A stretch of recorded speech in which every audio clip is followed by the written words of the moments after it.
Sabah berpotensi menjadi pegeluar lada kedua terbesar di negara ini. Perinciannya kita langsung bersama Suaran Shah di Kota Kinabalu. Suaran, teruskan.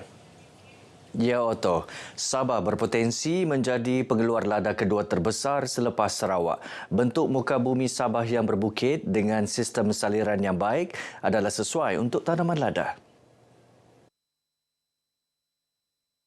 Timbalan Menteri Perladangan dan Komoditi Datuk Chan Fung Hin mengambil contoh daerah penampang dan papar yang mempunyai topografi dan jenis tanah yang sesuai untuk tanaman lada dengan taburan hujan tahunan yang tinggi.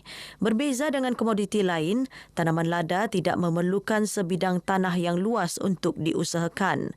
Ia sekaligus memberi peluang kepada penduduk yang tidak mempunyai tanah luas untuk menceburi industri penanaman lada.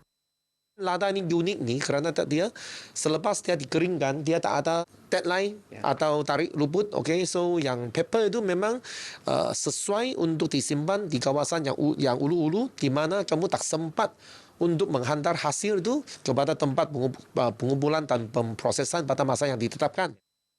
Datuk Chan yang juga ahli Parlimen Kota Kinabalu ditemui pemberita selepas merasmikan majlis penutupan kursus teknologi pengeluaran lada yang disertai 38 peserta di Kota Kinabalu. Dalam perkembangan lain, beliau menyambut baik langkah Dewan Bandaraya Kota Kinabalu DBKK menambah bilangan hari tanpa beg plastik daripada 3 hari seminggu kepada 7 hari seminggu bermula Ogos depan. Sistem letak kereta digital juga dijangka dilaksana di kawasan bandaraya tahun ini. Sabah mencatatkan rekod tertinggi kes berkaitan rumah tangga, terutama perceraian dan kes perebutan harta pusaka. Berdasarkan rekod Mahkamah Anak Negeri, kedua-dua kes itu meningkat pada tahun ini berbanding pada tahun 2020 hingga 2022. Pembantu Menteri kepada Ketua Menteri Datuk Ruslan Muharam berkata pemimpin masyarakat dan komuniti perlu mempunyai perancangan yang strategik bagi mengelak kes berkenaan daripada melonjak. Dalam masa sama, Ketua Keluarga juga dinasihati menyediakan wasiat agar tidak berlaku perebutan harta pusaka yang ditinggalkan. Peserta program ini ialah daripada komuniti, daripada KRT, daripada pemimpin-pemimpin masyarakat dan juga masjid dan surau. Dan tujuannya ialah kita telah pun memberi pendedahan melalui penceramah, iaitu pengenalan bidang kuasa bahagian, penguatkuasa undang-undang syariah. Penguatkuasaan ini perlu mereka ketahui kerana banyak isu yang akan timbul berkenaan dengan penguatkuasaan.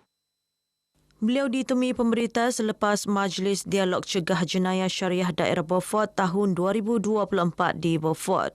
Mengenai program ini, Datuk Ruslan berkata pendekatan dialog amat bertepatan dan rasional dalam mendepani cabaran isu jenayah semasa, khususnya jenayah syariah. Jika tidak diatasi, ia boleh menggugat aktiviti harian, perhubungan sosial dan aktiviti ekonomi masyarakat. Antara topik yang dibincangkan dalam dialog ini adalah ilmu bidang kuasa bahagian penguatkuasa undang-undang syariah, pengenalan enakmen syariah di Sabah, isu kesalahan masyarakat Islam Sabah dan pemahaman aliran ahli sunnah wal jamaah serta ajaran salah. Wanita khususnya suri rumah golongan B40 digalak untuk mendaftar dalam program iSuri yang disediakan Pertubuhan Keselamatan Sosial Perkeso. Skim itu bagi melindungi mereka daripada bencana domestik dan keilatan semasa menguruskan rumah tangga. Ahli Dewan Undangan Negeri Adun Lumadan Datuk Ruslan Muharam berkata seramai 1,200 suri rumah golongan B40 di Lumadan telah didaftarkan secara automatik dalam program iSuri. Mereka yang tersenarai ini kita akan jemput dan maklumkan mereka telah pun tersenarai. Kita dadakan kenapa mereka tersenarai, apa kebaikan mereka dan apakah manfaat yang mereka dapat apabila mereka tersenarai. Beliau ditemui pemberita selepas merasmikan Majlis Program Penajaan Skim Keselamatan Sosial Pekerjaan Sendiri di Kampung Lago, Lumadan, Beaufort. Sempena program ini, Datuk Ruslan telah menaja 200 pencarum baharu. Beliau turut menyerahkan borang pendaftaran dan pencen ilat. Sementara itu, Pengarah Pekeso Sabah, Dr. Ali Hindia memuji inisiatif Adun Lumadan untuk menaja pencarum baharu. Untuk pendaftaran skim bekerja sendiri. Secara umumnya di Sabah kita masih dalam peringkat mempromosi lah. Belum mencapai tahap yang memuaskan lah. Hari ini adalah sebahagian yang melakar sejarah juga lah di peringkat negeri, di mana beliau antara YB yang pertama lah menaja tajaan di bawah skim bekerja sendiri dan suri rumah ini. Saya bekerja sebagai menjual ikan basah begitu, macam sayur, udang. Sama saya bekerja juga lah macam kedai runcit. Kerja untuk tambah pendapatan untuk anak-anak. Perkeso ni kira okey lah. Alhamdulillah, orang bilang sekiranya ada emergency macam saya ada kemalangan kah, saya boleh menuntut lah begitu. Syukur Alhamdulillah lah. Terima kasih banyak kepada yang terlibat, khususnya pihak Datuk, pihak Perkeso, secara langsung mengurangkan beban saya lah untuk menyara anak-anak. Sakit dari 2001 lagi, tapi musim itu boleh kerja lagi lah. Kira-kira 35,000 suri rumah di Sabah yang berdaftar dalam iSuri.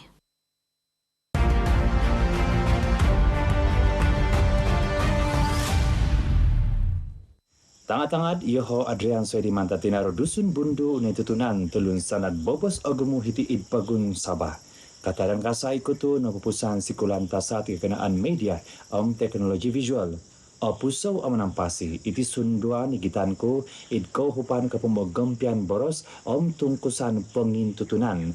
Manta dino kendalan ko iti kapenamposian rasuk tungkusan itretan abaya bundutuhan mantak konduan batang aginantihan mantak kusay inokolisok amu nakagirat mantad pedit 6 tahun di nakatalib.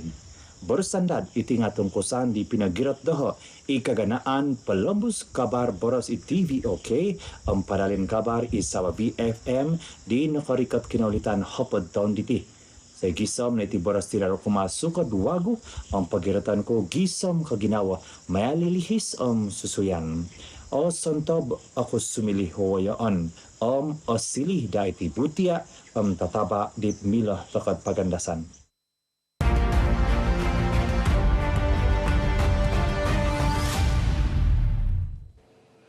Baik, sekian perkongsian dari negeri di bawah Bayu. Kembali bersama Otto untuk lebih banyak perkembangan semasa dalam negara. Dari sungai hingga segara, Palestin pasti merdeka. Silakan Otto. Terima kasih. Suaran langsung di Kota Kinabalu, Sabah.